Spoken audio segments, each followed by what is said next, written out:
भारत और south Africa के बीच T20 world cup का फाइनल खेला जाएगा। इसको लेकर करोड़ों क्रिकेट फैंस का जोश हाइक है और भारतीय टीम की जीत की दुआ की जा रही है। फाइनल मैच बारबाडोस में खेला जाएगा।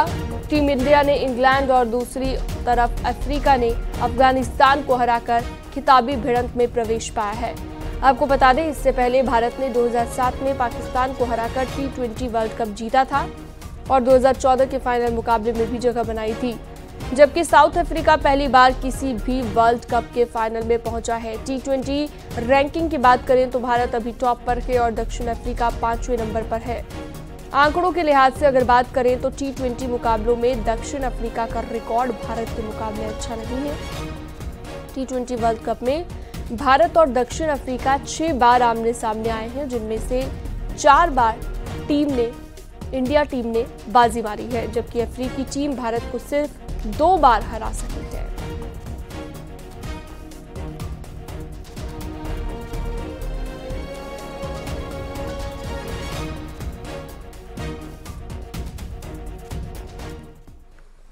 मुख्यमंत्री योगी आदित्यनाथ आज स्कूली बच्चों के अभिभावकों के खातों में पैसे ट्रांसफर करेंगे। ड्रेस, जूता, मोजा, स्वेटर, स्टेशनरी, इन सभी चीजों के लिए पैसे ट्रांसफर किए जाएंगे और स्कूल बैग खरीदने के लिए भी ये पैसे होंगे।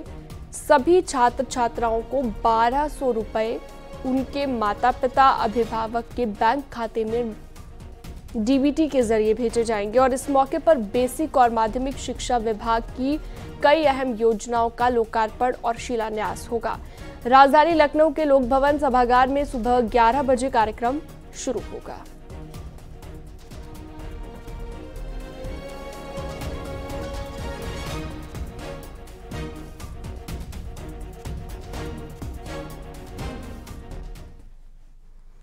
लोकसभा चुनावों में बीजेपी के खराब प्रदर्शन की समीक्षा के लिए बनी टीम ने रिपोर्ट सौंप दी है। इस रिपोर्ट के बाद चुनाव में भितरघात करने वाले नेताओं पर एक्शन की तैयारी है। न्यूज 18 के पास यूपी बीजेपी की समीक्षा रिपोर्ट से जुड़ी एक्सक्लूसिव जानकारी है। खबर यह है कि 2027 के विधानसभा चुनाव में 100 विधायकों के टिकट तक कट सकते हैं। लोकसभा चुनाव में कई विधायकों की निष्क्रियता देखने को मिली थी। ऐसे में विधायकों का ब्यौरा तैयार कर लिया गया है। एक नजर डाल लेते हैं कुछ ऐसी लोकसभा सीटों पर जहां बीजेपी के विधायक और मंत्री तो थे, लेकिन वो अपनी विधानसभा सीट भी नहीं जिता पाए।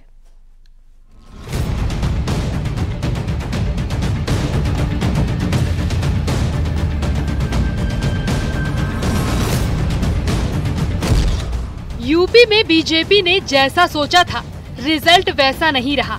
मिशन 80 में जुटी बीजेपी ने सभी 80 सीटों को जीतने का दावा किया था, लेकिन बीजेपी महज 33 सीट पर ही सिमट कर रह गई। अब लोकसभा चुनाव में उत्तर प्रदेश में भारतीय जनता पार्टी ने खराब प्रदर्शन पर एक रिपोर्ट हाईकमान को भेजी है। इससे जुड़ी कुछ एक्सक्लूसिव जानकारी न्यूज 18 को मिली है, जिसमें दावा किया जा रहा है कि जिन विधायकों ने भीतरघात किया है उनके खिलाफ एक्शन लिया जाएगा। बीजेपी की स्पेशल टीम की समीक्षा रिपोर्ट आई। प्रदेश नेतृत्व को सौंपी गई समीक्षा रिपोर्ट। 100 विधायकों के टिकट काटेगी बीजेपी। भीतरघात करने वालों पर 2027 में एक्शन। लोकसभा चुनाव में दिखी विधायकों की निष्क्रियता। ऐसे विधायकों का ब्यौरा तैयार किया गया। खबर है कि लोकसभा चुनाव में भीतरघात करने वाले बीजेपी विधायक भी रडार पर हैं। आगामी विधानसभा चुनाव में करीब 100 बीजेपी विधायकों के टिकट कटने के आसार हैं। जातीय समीकरण पक्ष में होने के बावजूद कई विधायक अपनी ही सीट नहीं जीत पाए। हार की समीक्षा कर रही बीजेपी की स्पेशल टीम ने प्रदेश नेतृत्व को विस्तृत रिपोर्ट सौंपी है। रिपोर्ट में चौंकाने वाली जानकारी न्यूज 18 के पास में है। इसमें जो एक बिंदु है हार की जो वजह है, उसमें यह भी सामने आ रहा है कि उत्तर प्रदेश में जो भारतीय जनता पार्टी के विधायक हैं उन्होंने बेहतर तरीके से काम नहीं किया, भीतरघात किया और वो निष्क्रिय रहे और उन विधानसभा क्षेत्रों में भारतीय जनता पार्टी के लोकसभा के प्रत्याशी की करारी हार हुई। इसे लेकर भारतीय जनता पार्टी का प्रदेश नेतृत्व गंभीर है और ऐसे विधायकों की सूची पूरी तरीके से तैयार कर रहा है और उसमें यह तय माना जा रहा है कि 100 से ज्यादा विधायकों के उत्तर प्रदेश में 2027 में टिकट कटने तय माने जा रहे हैं। आपको बता दें कि साल 2022 में बीजेपी ने करीब 80 विधायकों के टिकट काटे थे। रिपोर्ट में इस बात का जिक्र भी है कि विधायकों ने लोकसभा कैंडिडेट के खिलाफ माहौल बनाया था। कई विधानसभाओं में विधायकों की निष्क्रियता से भी पार्टी को नुकसान पहुंचाया है। ऐसे विधायकों का पार्टी ने पूरा ब्यौरा तैयार कर लिया है। सहयोगी दलों ने भी विधायकों की भूमिका को लेकर अपनी रिपोर्ट दी है। दावा है कि साल 2027 के चुनाव में इन बातों को ध्यान में रखकर ही पार्टी टिकट बांटेगी। चुनाव में भीतर घात को लेकर प्रत्याशियों ने भी आवाज मुखर की थी। सर्व समाज का हमें आशीर्वाद मिला, सहयोग मिला, 4,85,000 के आसपास वोट मिला। जब सब देते हैं वोट तभी मिलता है इतना वोट। हम सबका आभार व्यक्त करते हैं। बिल्कुल। लेकिन ऐसे जयचंद और ऐसे आस्तीन के सांपों को भी पहचानना जरूरी है जो अंदर घर में रहकर ही नुकसान पहुंचाने का काम करते हैं। सावधान रहना। दरअसल लोकसभा चुनाव में यूपी में कम सीटें मिलने पर बीजेपी ने समीक्षा के लिए स्पेशल 40 टीमें बनाई थी, जिसमें हारने वाली लोकसभा सीटों पर जाकर रिपोर्ट तैयार की गई है। इसके साथ ही कम वोट मिलने वाले जिलों में भी ये इस टीम ने समीक्षा की है। जमीन पर उतरकर बीजेपी की स्पेशल 40 ने सच जानने की कोशिश की है। इनमें कई मंत्री ऐसे हैं जो उत्तर प्रदेश सरकार में हैं, यानी कि जो विधायक उत्तर प्रदेश सरकार में मंत्री हैं और उनके क्षेत्र में भारतीय जनता पार्टी चुनाव हारी है बुरी तरीके से। ऐसे लोगों का आगामी जो मंत्रिमंडल का विस्तार होना है उसमें मंत्रिमंडल से भी पत्ता कट सकता है। कैमरामैन मनोज शाही के साथ संकेत मिश्रा, न्यूज़ 18 लखनऊ।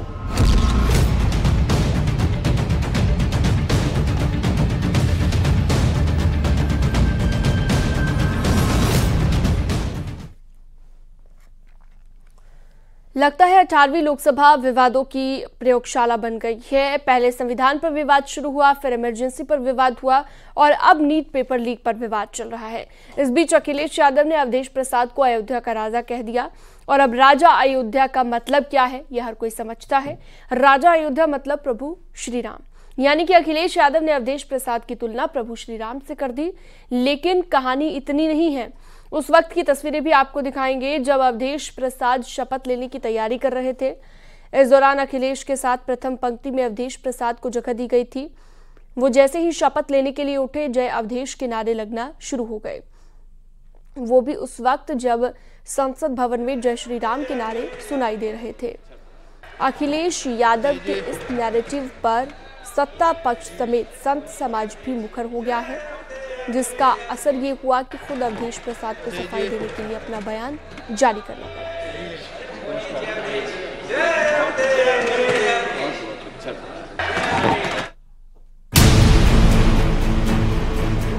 लोकतंत्र रक्षक सेनानी ये खड़े हमारे साथ, अवधेश जी, राजा अयोध्या। हाथों में संविधान, बगल में फैजाबाद से नवनिर्वाचित सांसद अवधेश प्रसाद और जुबान पर अवधेश प्रसाद का ये सार्वजनिक परिचय। लोकतंत्र रक्षक सेनानी, आइए, लोकतंत्र रक्षक सेनानी ये खड़े हमारे साथ, अवधेश जी, राजा अयोध्या। यानी अखिलेश यादव के मुताबिक उनकी पार्टी के फैजाबाद लोकसभा सीट से सांसद अवधेश प्रसाद राजा अयोध्या। मैं राजा नहीं, मैं सेवक हूँ। प्रभु श्री राम की कृपा से मैं और डॉक्टर बाबा साहब भीमराव अंबेडकर के संविधान की कृपा से जीत गया हूँ। मैं सेवक हूँ और हमारे नेता ने कह दिया तो उनकी भावना है, वो अच्छी भावना है, कोई ऐसी बात नहीं कि मैं सेवक हूँ और मर्यादा पुरुषोत्तम राम की मर्यादा को कायम करेगा। यही वजह है कि बीजेपी ने अखिलेश यादव को घेर लिया। अयोध्या के राजा केवल प्रभु श्री राम। अखिलेश यादव का घमंड और हिंदू विरोधी चेहरा लोगों के सामने लाना जरूरी है। अखिलेश ने जो कुछ कहा, क्या उसके पीछे महज एक इत्तेफाक है या फिर कोई नया नैरेटिव? इसे समझने के लिए उस वक्त की तस्वीरों को देखिए जब अवधेश प्रसाद शपथ लेने पहुंचे। इन तस्वीरों से कुछ देर पहले जय श्री राम के नारे भी लग रहे थे।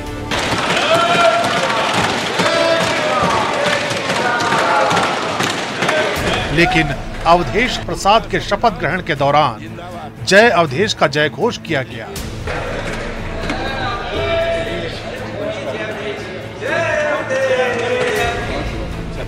यानी सब कुछ सोची समझी रणनीति के तहत। यही वजह है कि अखिलेश यादव के बयान को लेकर संत समाज में अपनी नाराजगी जाहिर कर रहा है। माननीय अखिलेश यादव जी ने अयोध्या वर्तमान सांसद को राजा कहा है। अयोध्या में राजा सिर्फ पार्वती परमात्मा भगवान श्री राम के साकेत धाम को जाने के बाद श्री हनुमत लाल जी महाराज राजा हैं, दूसरा अयोध्या का कोई राजा नहीं। दरअसल जब से अवधेश प्रसाद ने फैजाबाद से बीजेपी के लल्लू सिंह को हराया, तब से अवधेश प्रसाद को लेकर समाजवादी पार्टी ने एक खास नैरेटिव सेट किया।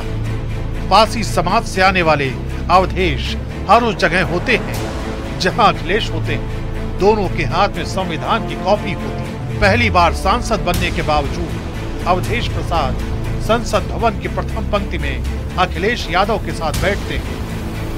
यानी अवधेश प्रसाद के कंधे पर बंदूक रखकर अखिलेश यादव बीजेपी से भविष्य की सियासत की लड़ाई लड़ रहे हैं और बीजेपी को बार बार ये याद दिलाना चाहते हैं कि राम मंदिर का मुद्दा उठाने वाली पार्टी को ही उनके नेता ने अयोध्या में हरा दिया। लेकिन सवाल तो यही है कि राजनीतिक एजेंडा सेट करने की कोशिश में अवधेश प्रसाद को अयोध्या का राजा कैसे कहा जा सकता है, क्योंकि सनातन संस्कृति में अयोध्या के राजा का मतलब सिर्फ और सिर्फ प्रभु श्री राम से।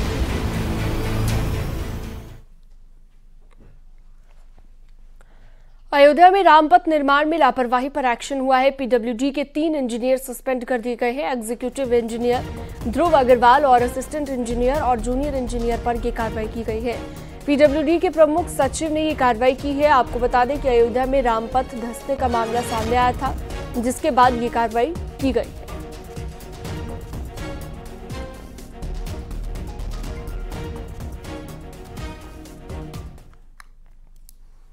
सुहेलदेव भारतीय समाज पार्टी के एमएलए बेदीराम की वीडियो की जांच शुरू हो गई है और इस वीडियो में कई विभागों में भर्ती कराने को लेकर चर्चा हो रही है। सूत्रों के मुताबिक गाजीपुर पुलिस कर रही है जांच और वीडियो की सच्चाई को लेकर जांच की जा रही है। बेदीराम जखनिया सीट से एसबी-एसपी से एमएलए हैं।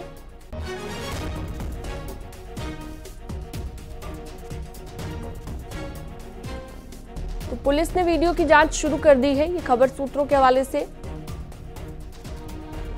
एमएलए बेदीराम की वीडियो की जांच शुरू हो चुकी है। किया गया कि वायरल वीडियो में बेदीराम ने वहां मौजूद लोगों से पैसों के बदले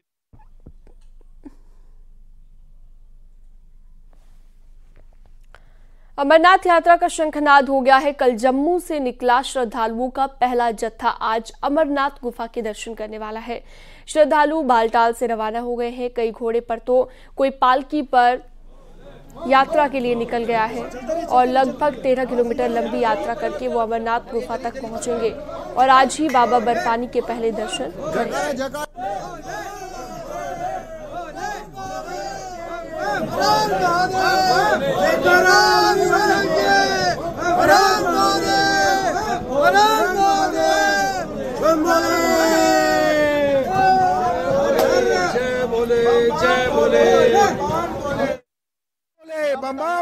बम बम बोले और यहाँ के लोकल प्रशासन का, लोकल पुलिस और लोकल जितने भी यहाँ के बासिंदे हैं, उन्होंने बहुत सेवा की है। अच्छा टेंट, अच्छा खान पान, लंगर की व्यवस्था बहुत अच्छी है। हम पहलगाम से जा रहे हैं सर, चंदनवाड़ी जाएंगे सर हम जी, और बालटाल से उतरेंगे हम। ये बताइए कि कितनी उत्साह हो रही है कि बाबा के हमें बहुत इच्छा है, बाबा जी की बहुत प्यार से बुलाते हैं, बहुत अच्छे से जाते हैं और हमें बहुत उत्साह होती है। बाबा जी दरबार खुलते हैं, बहुत अच्छा होता है। बेचैनी तो सबको रहती है, इतनी मुश्किलों से लोग आते हैं दर्शन करने के लिए, तो बेचैनी तो रहेगी ही। लेकिन बस अब ये है कि जल्दी से पहुँचे और दर्शन हो जाए बाबा की। व्यवस्था की बात करें, व्यवस्था किस प्रकार की है? बहुत बढ़िया है। अभी तो फर्स्ट है, ऐसे ज़्यादा अच्छा रहता भी है और है भी। मुझे बहुत अच्छा लगा क्योंकि मैं फर्स्ट टाइम इधर आई हूँ। मैंने बहुत अच्छी एक्सपीरियंस की है चीज़ें। यहाँ का व्यू, यहाँ का नेचर, यहाँ के लोग बहुत अच्छे हैं, फ्रेंडली हैं। उत्तर प्रदेश पर्यटन विभाग की ओर से नई दिल्ली में बोधि यात्रा का आयोजन किया गया। इस कार्यक्रम में केंद्रीय पर्यटन मंत्री माननीय गजेंद्र सिंह शेखावत और प्रदेश के पर्यटन मंत्री जयवीर सिंह शामिल हुए। केंद्रीय पर्यटन मंत्री गजेंद्र सिंह शेखावत ने अपने संबोधन में इस आयोजन के लिए उत्तर प्रदेश पर्यटन विभाग का आभार जताया। वहीं जयवीर सिंह ने कहा कि बोधि यात्रा का मकसद राज्य में बौद्ध विरासत और तीर्थ स्थलों की झलक पेश करना है।